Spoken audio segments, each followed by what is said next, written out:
Mesdames et messieurs, chers passagers interplanétaires, nous vous souhaitons la bienvenue à Videopolis Theatre. Pour notre présentation Star Tours, merci et bon voyage. Merci d'accueillir chaleureusement notre représentant de Walt Disney Imagineering, Laurent Cayuela.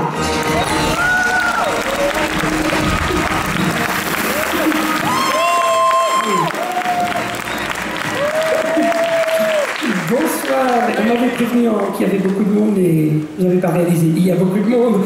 Merci, bonsoir, bienvenue ici à Videopolis Theatre. Merci d'être venus si nombreux pour cette soirée très spéciale. Donc, je m'appelle Laurent Cayuela, je travaille pour Walt Disney Imagineering en tant que concepteur écrivain avec certaines personnes que je vois cachées ici, très mal cachées. Merci à tous d'être ici. On a la chance pour cette soirée d'être sur la scène qui accueille la Jedi Academy. Donc on a le décor parfait avec les invités parfaits, donc R2D2, plus deux autres invités surprises qui seront avec nous ce soir. Je pense que vous vous rappelez tous de votre premier vol à bord d'un Star Speeder 3000. Oula. À part si c'était juste après la présentation, d'accord. Donc c'était le temps de venir. Donc, eh ben oui, on s'en rappelle tous. Mais avant d'avoir pu faire ce premier vol, en fait, il y a eu toute une histoire. On va remonter aux origines de la création de cette aventure spatiale fantastique. Oui, R2. En fait, toutes les histoires ne peuvent pas commencer par il y a très longtemps, dans une galaxie lointaine, très lointaine, en fait. Non, je t'assure, parce que celle-là, c'est pas dans une galaxie très lointaine, en fait. Est-ce que vous savez à quand remonte la première interaction entre George Lucas et Disneyland? 87. Alors, j'ai un 87 pour l'ouverture de Star Tours en Californie. Eh bien, en fait, avant, il y avait encore eu... Il y avait 86 pour Captain EO, mais j'ai entendu une bonne réponse par là. Non. Plutôt 85, 1955, le 17 juillet 1955, effectivement, George Lucas, à 11 ans, était à l'ouverture de Disneyland. Donc il est entré dans le parc. À mon avis, à cette époque-là, il ne réalisait pas à quel point il allait changer notre vie en créant une attraction aussi fabuleuse que Star Tours.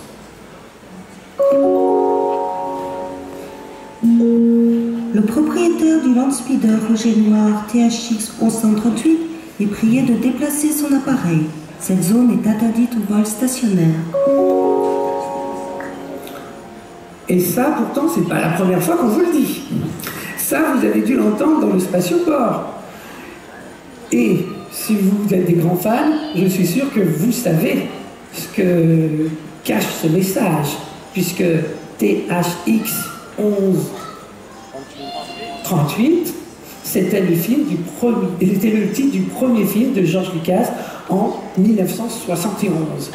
6 ans plus tard, et c'est pour ça qu'on est là ce soir, George Lucas va créer une trilogie, première trilogie qui va inspirer l'attraction que nous connaissons ce soir. Donc une trilogie, à l'origine 3 films, vous connaissez toute l'histoire, on ne va pas aller plus loin. Pour raconter plus sur cette histoire de trilogie et le lien avec la Walt Disney, avec la création d'attractions, je vais y arriver, j'ai le grand plaisir d'accueillir sur scène avec moi un expert Star Wars, Patrice Giraud.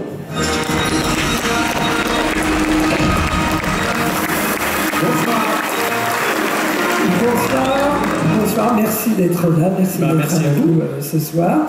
Donc, Patrice, est-ce que tu peux nous rappeler quel est ton lien entre l'univers Star Wars, la France et qui fait de toi aujourd'hui notre expert? Pour être rapide, j'ai créé le premier magazine Star Wars à l'international en 1995. Donc c'était le magazine Lucasfilm Magazine en France. Et puis après, durant mes 20 années de relations avec Lucasfilm, j'ai travaillé sur de nombreux projets, je suis allé sur les tournages, j'ai eu la chance d'être figurant dans un des films, et puis j'ai travaillé sur 3 expositions Star Wars qui ont eu lieu en France pour Lucasfilm, voilà, en tant qu'expert. Donc, il est accrédité comme expert, parfait. Alors, pour la création de Star Tours, pourquoi est-ce qu'on a fait apport à George Lucas, ou pourquoi est-ce que George Lucas a voulu travailler avec Disney?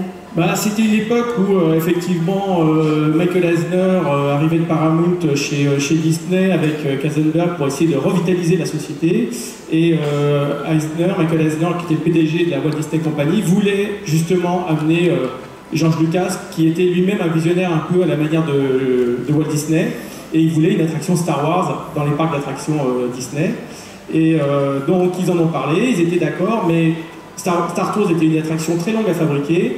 Et c'est comme ça qu'est né très rapidement, dans une réunion, Captain EO avec Michael Jackson, où là c'était juste un film, un petit clip juste un petit film qui a été le premier film en 3D. Voilà, et c'est comme ça qu'est né Captain EO, et ils ont mis 2 ans à développer l'attraction Star Tours. Et là vous pouvez voir une photo de George Lucas sans la barbe, où effectivement il s'est rasé selon les codes de l'époque, où tous les employés de chez Disney devait être complètement rasé, ne devait pas avoir de moustache. Et George, étant un grand fan de Disney, avait accepté le code. Voilà. En plus, il a même son name tag et tout. Parfait.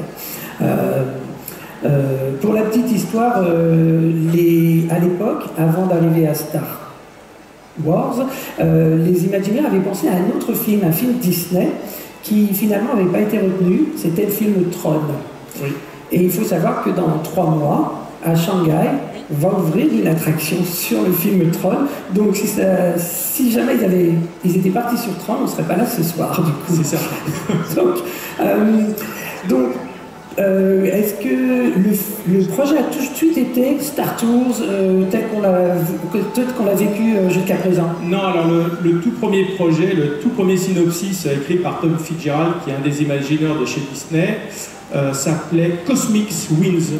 Qu'on pourrait traduire par vent stellaire.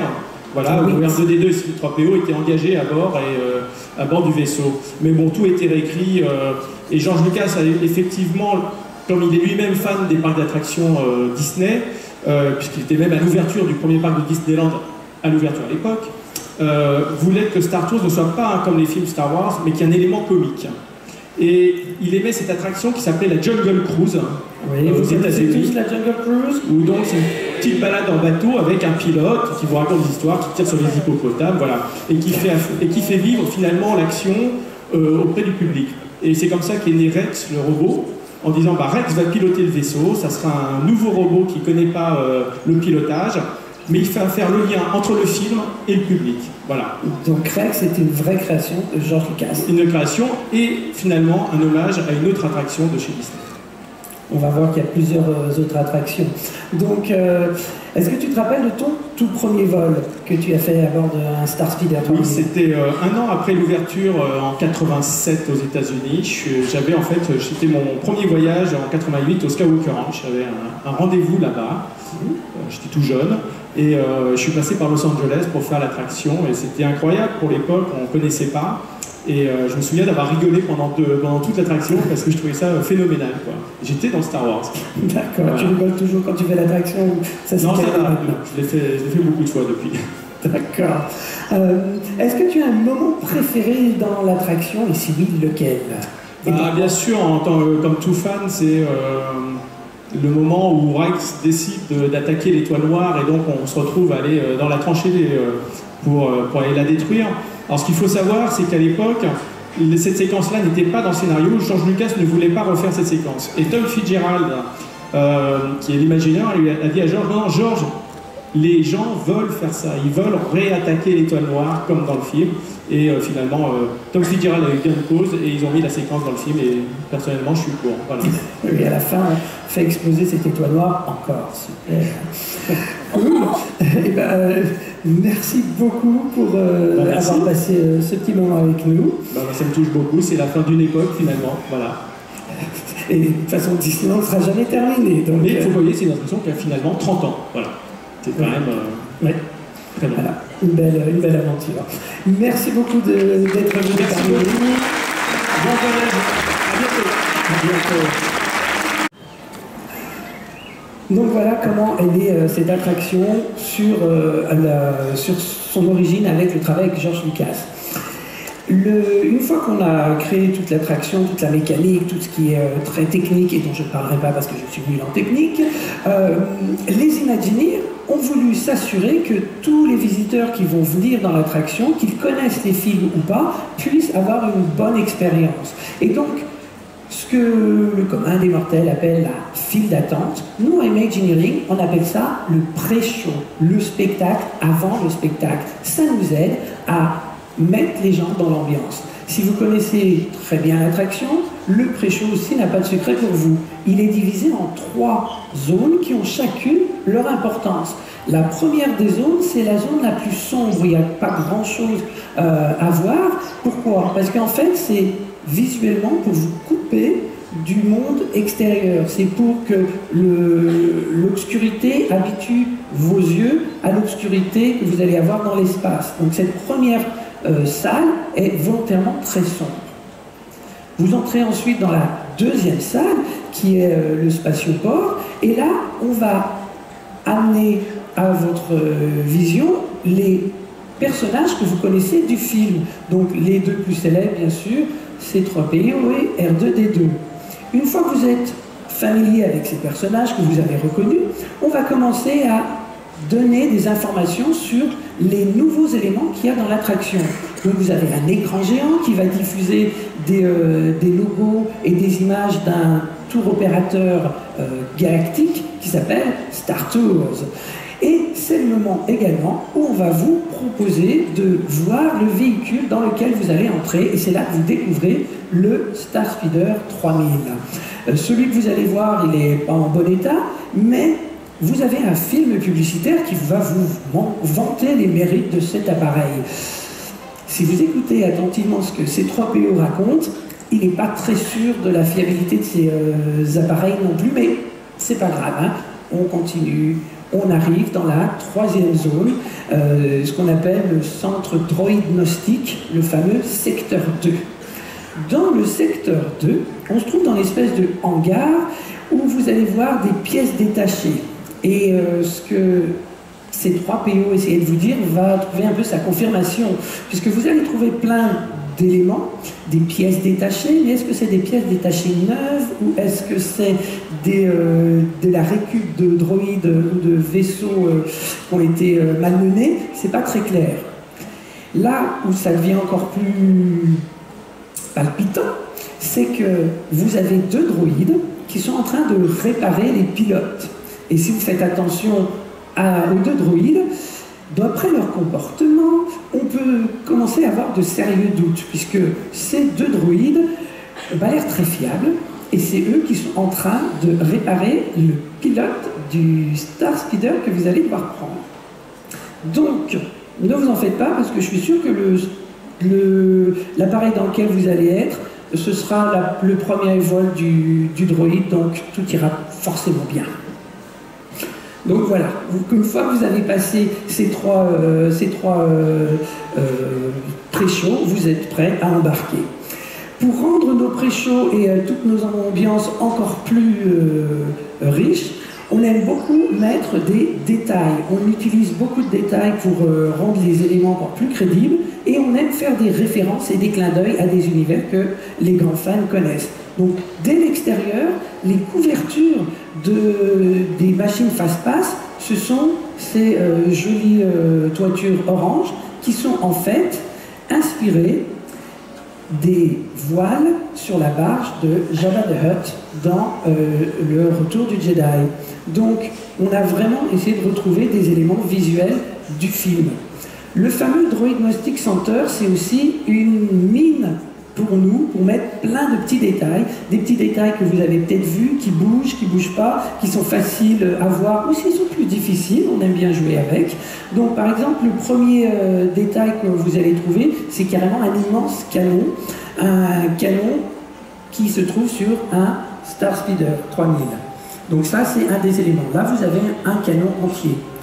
Plus loin, vous allez pouvoir également trouver un morceau de canon. Alors sur l'image, il est à droite de la grosse boule. C'est un morceau de canon. Sur la gauche, en bas, vous avez un objet un peu plus ovale avec deux antennes.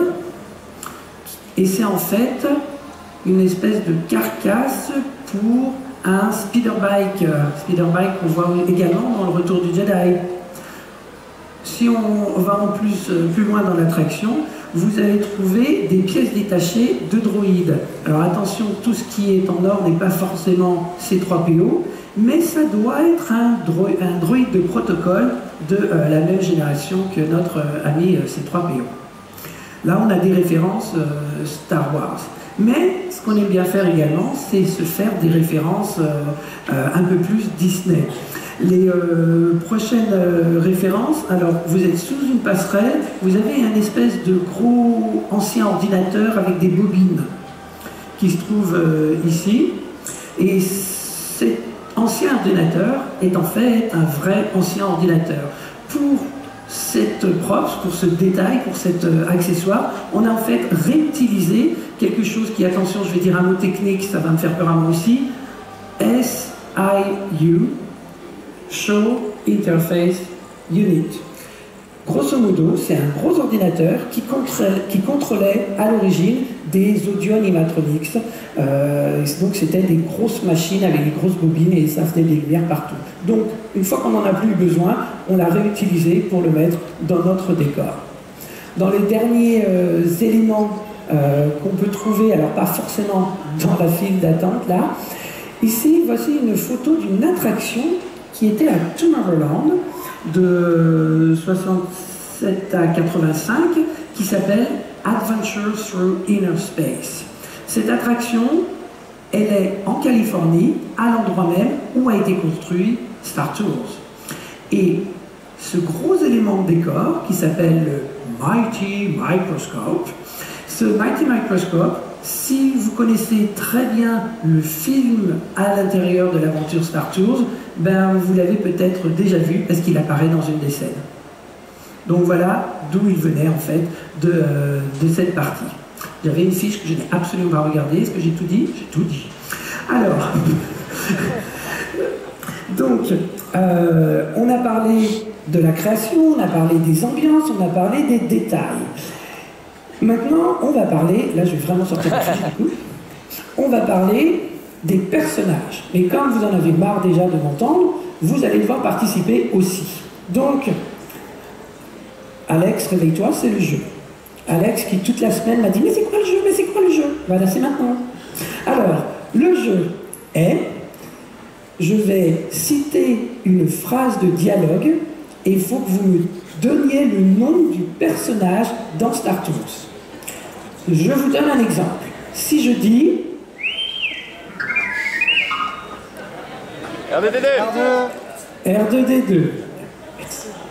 Ok. Maintenant, ce sera plus dur. Alors attention, parce que je vais dire la phrase sans émotion. Ça ne vous aidera pas. J'écoute Droid FM. G29T. Réponse en image. J'écoute Droid FM, c'est ma station préférée. Ça, c'est le dernier tube de Danny et les droïdes.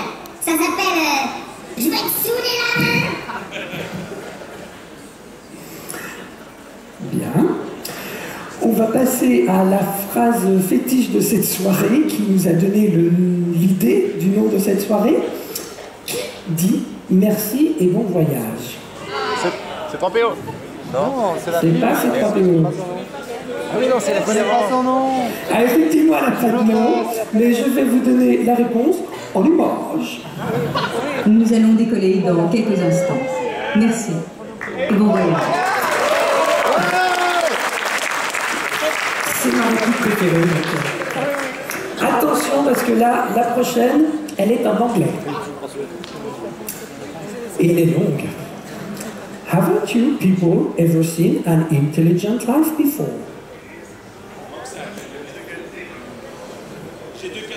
G2 4T, effectivement. Et réponse en image. Hey, what's the matter? Haven't you people ever seen intelligent life before? J'ai pas fait le... D'accord. Ok. Une grande phrase encore, mais en français cette fois, je devrais mieux y arriver. Nous espérons que vous avez apprécié ce voyage sur la... Voilà, c'est 3PO, voilà. C'est 3PO. Le début est un peu couvert par une autre voix, on en parlera plus tard. Nous espérons que vous avez apprécié ce voyage sur la lune d'Andorre. Veuillez rester assis jusqu'à l'ouverture des portes. Merci C3PO. C3PO, le personnage et la voix du personnage, et dans le film et dans l'attraction, sont faits par l'acteur britannique Anthony Daniels. Il faut savoir que même la voix française dans notre attraction, c'est lui qui a refait la voix. Il a également rejoué le personnage à Imagineering pour que les animateurs puissent animer son personnage audio-animatronique le plus fidèlement possible à sa propre gestuelle. Donc on a vraiment eu Anthony Daniels sur le projet. La prochaine question, attention, est en anglais à nouveau. Star Tours, what are you doing here? Et oui, il a un nom, lui. Red Leader, yes, sir. Star Tours, what are you doing here? This is a combat zone. It's restricted. It's restricted. Le personnage que vous venez de voir, donc il est créé, le Red Leader, il est créé pour notre attraction.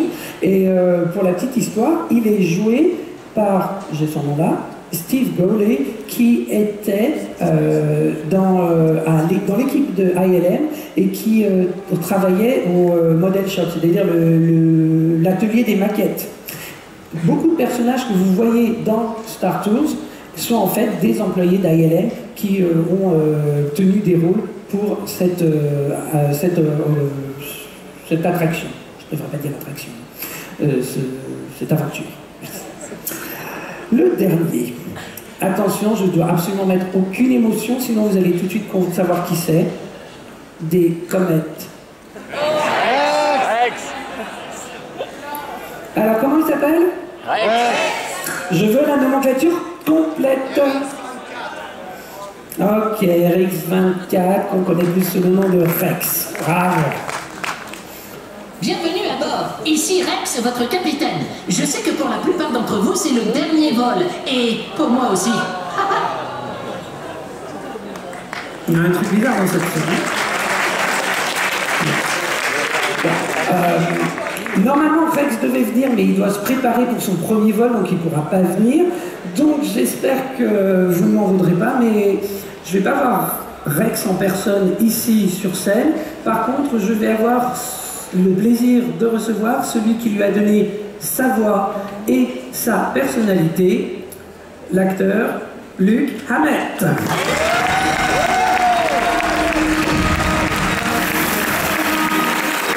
Bonsoir.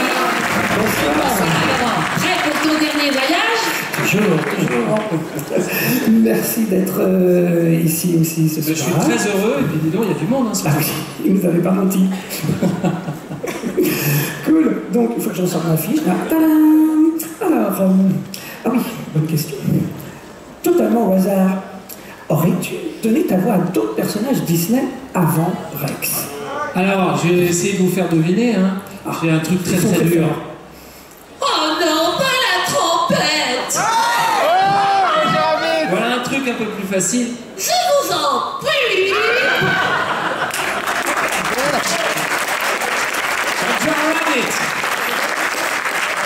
Bon, et puis sinon, tu sais que je double depuis toujours Michael J. Fox. Et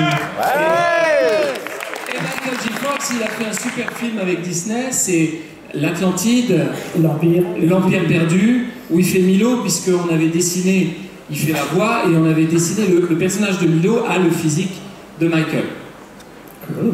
Donc, on arrive maintenant au cœur du sujet. Rex. Oui, Laurent, je t'écoute.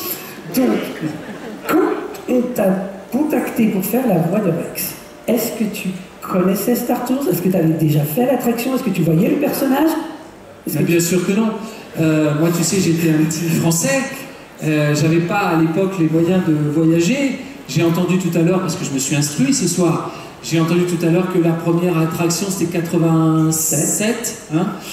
Moi j'étais en France et puis j'étais jeune et puis j'étais un jeune comédien. Donc quand on m'a appelé, on m'a appelé pour faire une séance voix et on m'a dit voilà, il va y avoir un grand parc Disney qui va s'ouvrir en France. Ah super, génial. Et il y a quelque chose qui pourrait te correspondre. J'avais commencé à faire beaucoup de voix de dessins animés ici. À l'époque, j'avais commencé mes émissions sur France 2 à la Barbera Ding Dong.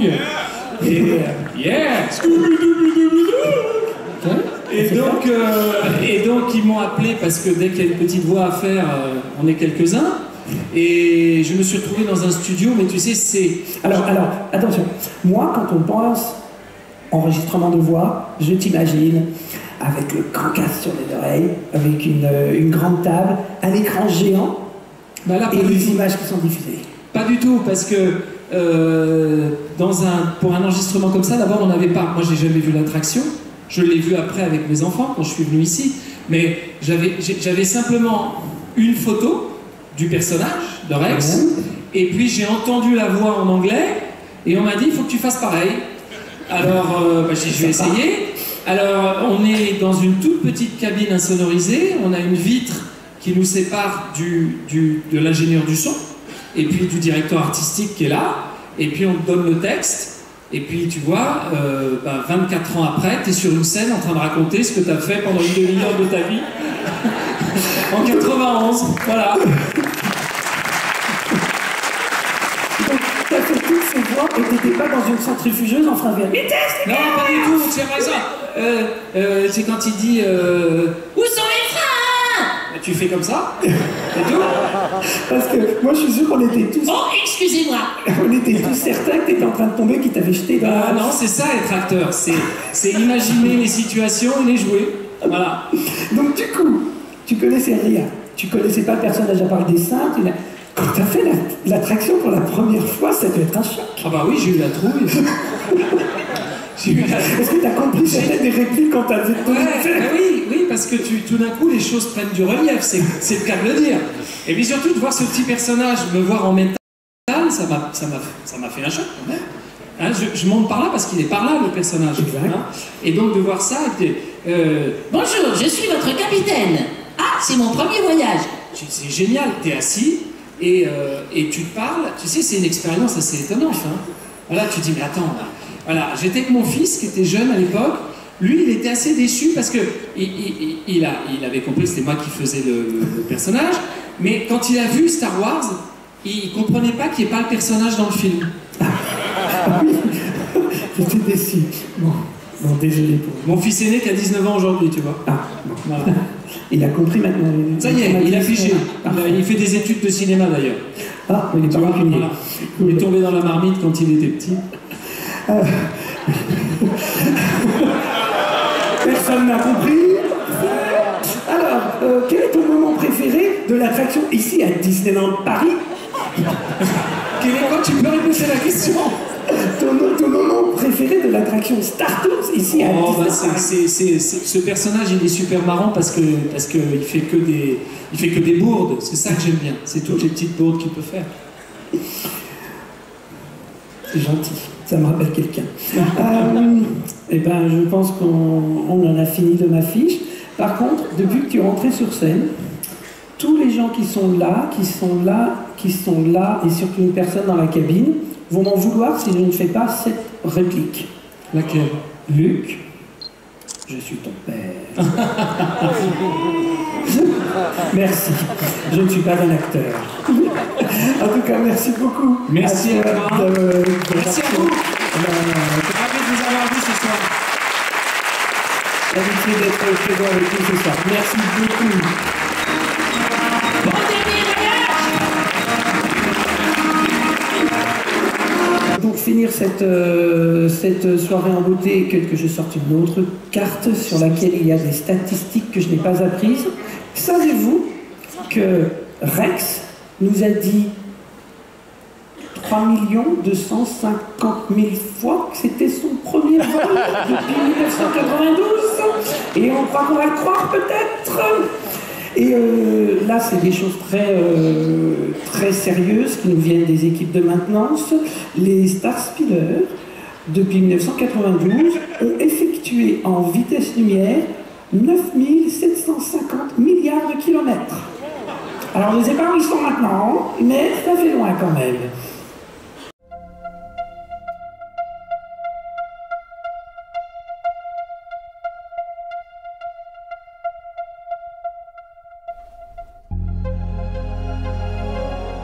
Mesdames et messieurs, Star Tours vous invite à embarquer à bord de l'Andorre Express, le service de Star Speeder non-stop à destination de la Lune d'Andorre. Les visiteurs sont totalement réceptifs à la file d'attente parce que dès qu'ils arrivent à l'intérieur de la file d'attente, ils sont déjà plongés dans l'univers de Star Wars. Donc ils arrivent, ils voient R2-D2, C3PO. La cabine, l'X-Wing Fighter à l'entrée, tout de suite on est plongé dans l'ambiance. C'est ce qui m'attire, c'est l'univers Star Wars. Mon endroit préféré sur l'attraction, c'est au tourniquet, à l'accueil des visiteurs dans l'astroport. La tour de contrôle, c'est vrai que c'est une position très importante dans l'attraction parce qu'on vérifie toute la sécurité, tous les vols qui partent vers Andorre. Beaucoup de boutons, on a l'impression vraiment de gérer les départs dans l'espace, c'est très impressionnant. Le Star Speeder 3000 avec le contact des visiteurs, l'interaction possible. On n'a pas beaucoup de temps, mais à nous d'optimiser ce temps pour justement créer cette petite étincelle en plus. Sortant, sur 9 fois sur 10, nous avons des sourires sur les visages des gens. En décembre 1991, je faisais partie de l'équipe d'ouverture et des tout premiers cast-members de l'attraction.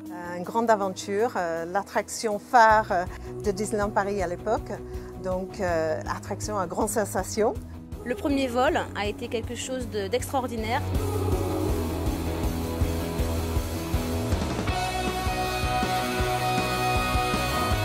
Comment vous réalisez la vitesse de la lumière? Le passage qui marque le plus les visiteurs et qui me marque également particulièrement, c'est vraiment la vitesse lumière.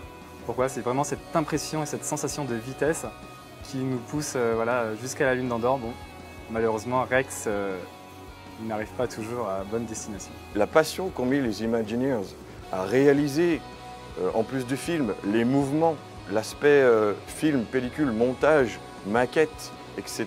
Les anciens effets spéciaux, ça plaît encore. Il y a beaucoup d'enfants qui viennent, ils ont vu le nouveau film de Star Wars, ils sont super fans, ils ont hâte de venir sur l'attraction. J'ai déjà croisé des visiteurs fans, ça on peut le dire. C'était un père de famille avec ses deux enfants qui sont arrivés à l'extérieur de l'attraction. Je vois R2-D2, C3PO tatoué sur les mollets. Et dans le dos, A long time ago, in a galaxy far, far away, en tatouage. Ensuite, il m'a dit, j'ai deux enfants, vous les voyez, ils sont là. Devinez comment ils s'appellent? Je sais pas, Luke et Leia. Non, non, George Lucas. Mon personnage préféré, c'est C3PO. Parce que moi, je le trouve mignon, il sait jamais ce qui se passe, il est un peu perdu. Je connais les paroles de Rex sur le bout des doigts. 25 ans que Rex, c'est son premier vol et malheureusement, ce soir, cette aventure s'achève pour Rex. Cette hôtesse finalement qui nous indique de venir et de s'asseoir et qui nous donne les consignes de sécurité, eh bien cette hôtesse est toujours la même. Maintenant quand je la regarde, je la trouve très jeune et je me dis que c'est quand même pas juste parce qu'elle n'a pas beaucoup changé. Je dois aussi quand même remercier Disneyland Paris de m'avoir apporté ma petite perle Jane, une amitié qui dure maintenant depuis 24 ans. Nous avons commencé ensemble et nous avons eu des enfants à peu près en même temps. C'est plus qu'un travail, c'est devenu une famille aussi et fait partie de ma famille. On est triste que l'attraction va fermer, mais on a hâte de le retrouver. Il y a une certaine tristesse à s'en aller parce qu'il y a des souvenirs, il y a quelque chose à partager. On a souvent vibré pour plonger nos visiteurs dans cette atmosphère-là. C'est une atmosphère qu'on va devoir oublier, transformer, faire évoluer. On quitte Star Tours ce soir, on est très triste de devoir se quitter, mais c'est pas définitif. On va se retrouver pour de meilleures choses et la force sera toujours avec nous.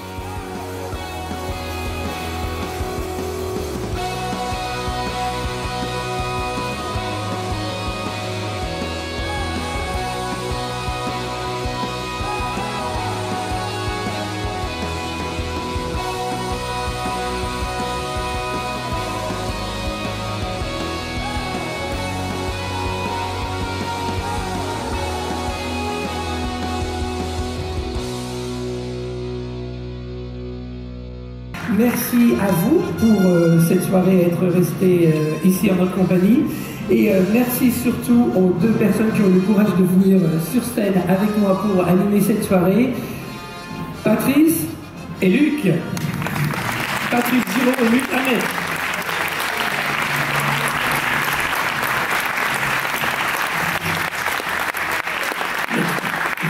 Un grand merci à tous les deux. Merci à toi, Laurent. Merci. On se la fait une dernière fois? On se la fait une dernière fois. C'est maintenant, hein, il faut aller la faire. Hein.